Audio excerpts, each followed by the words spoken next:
problem the Republicans face. Since the Democrats gained back control of the House of Representatives in 2004, the Democrats have been building up their political infrastructure state by state, as they've also gained control of some formerly Republican states. This Politico.com article says that the Democrats aren't shy about enjoying the equity of the incumbent in some potentially crucial battleground states, where electoral protests, something very familiar to us, and contests will be decided on the basis of each state's electoral commission, since there isn't a national COMELEC like we have. So when we return, we'll be talking to someone who's been intensely involved in this election campaign after this. Books featured by The Explainer are available on shelves or on order at a different bookstore. Our guest is Mr. Jason Rush, a member of the Democrats abroad. Now, we tried to balance this portion with the Republican representative, but the several we invited had previous engagements, unfortunately. So let me start by asking you, you voted, I guess. I did. Okay. Voted a few weeks ago. And how did that process go? It was remarkably easy this year. 4 years ago, I had a nightmarish time trying to get my vote to the United States. I was also living abroad then. I had to send numerous faxes back and forth to the States, numerous letters. This year, I just had to hop online, register online, send in my registration form through the mail, and this year, Federal Express let us actually mail in our ballots for free. Oh, so you just hop over to Federal Express and they'll Yeah, we do can it print free out of a charge. form online, take it to the closest Federal Express office, and they send it right to your local voting registration. Okay, so that's one improvement. Now, I've been asking you this because if you look at the headline for today's Philippine Daily Inquirer, it's a spicy one.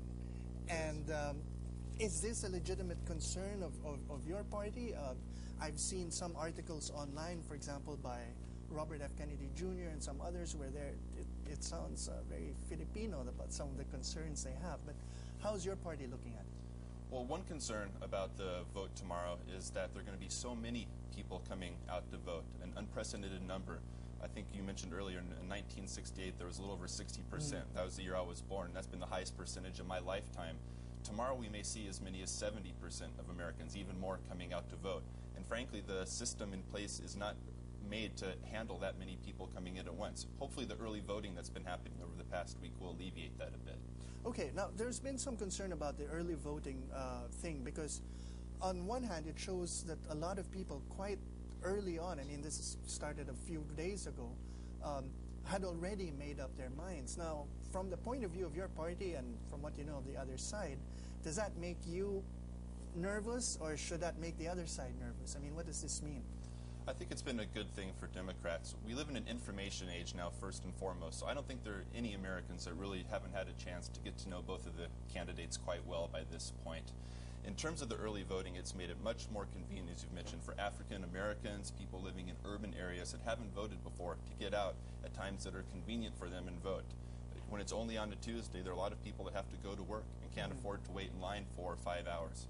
With early voting, they have a lot more options, and a lot more people end up voting because of it. It's great for voter participation, and it's good for democracy. Speaking of the fact we're in the information age and we're talking about convenience, I think what astounded a lot of us today was the concept of the robocalls.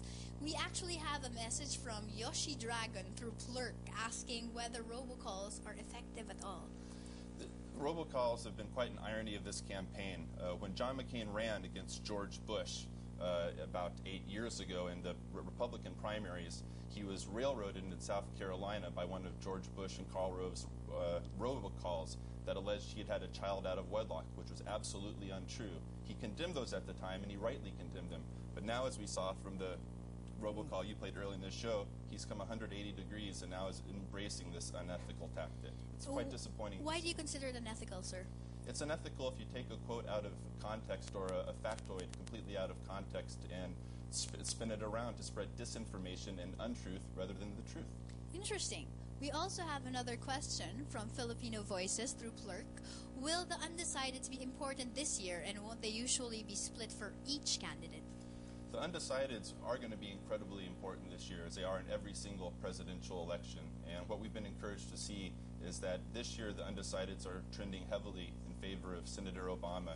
I think the recent financial crisis and economic crisis in the United States and the world has really honed their attention to the serious problems that are underlying the economy. That brings up a question that you have, right? Actually, Manolo, Rain here has a question.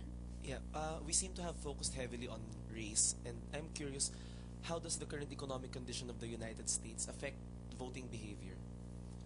I think what you saw a few weeks ago was that the two candidates were neck and neck, and when the financial crisis actually hit, you did see a separation in the polls of the two candidates.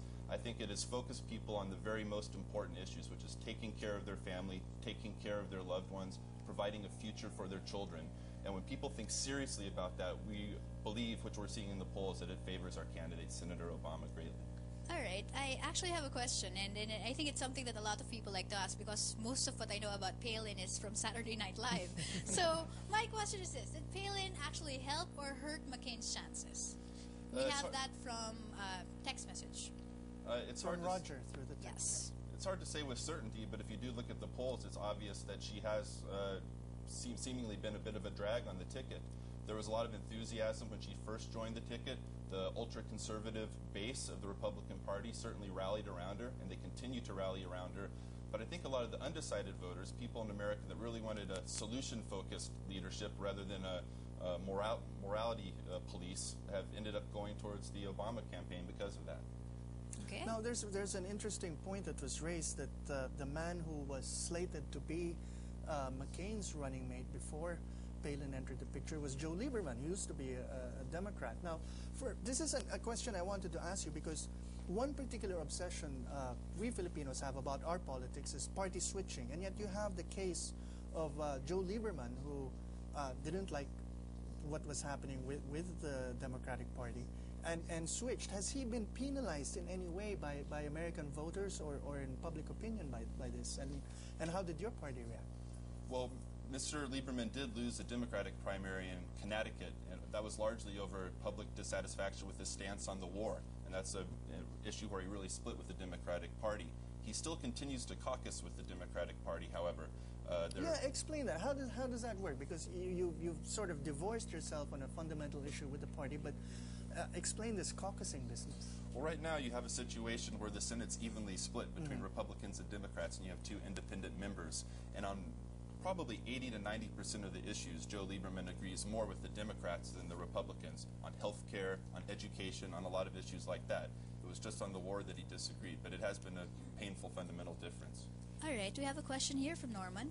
Yeah, since we've been talking about the the effect of polls and then the robocalls on people, then should we, the government of the United States, even in the Philippines, should they create some rules on regulating the broadcast of polls? This has been tried in the United States and across the world. In the United States, the First Amendment gives people the right of free speech, speech unabridged by the government, and it's very difficult for the government to enforce legislation effectively and without any bias across the board that prevents people from telling a lie.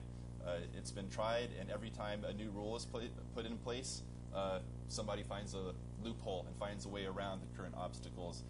It would be nice if we could come to a day and age where people in politics tell the truth, but I'm not holding my breath on that one. Not in this country either. Actually, sir, as Manolo mentioned earlier, the Kennedy article that we were talking about, it mentioned several ways on how to cheat a United States election. And when I read it, I found it quite astounding how it sounded very much like the Filipino context. Can you tell us about those mechanisms? Well, there have been a couple of states this year where Republican officials in those states, namely Ohio and Colorado, have been trying to prevent a lot of newly registered voters from actually casting their votes tomorrow morning.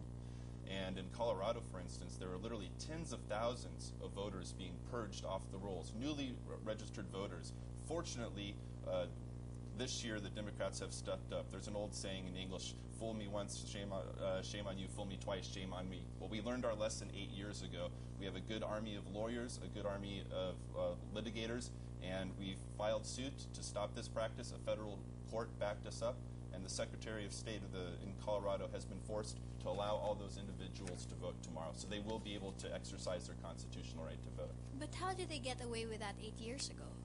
Well, you saw what happened in Florida. I think it's a matter of history now, where we lost by the presidency by one vote, a vote of 5-4 in the Supreme Court. Okay, just to review what Robert F. Kennedy and the others wrote in this Rolling Stone article. How to steal an election in 5 easy steps. I don't know if we should be reading this, but anyway, step Some people one, might get ideas. which you mentioned, purge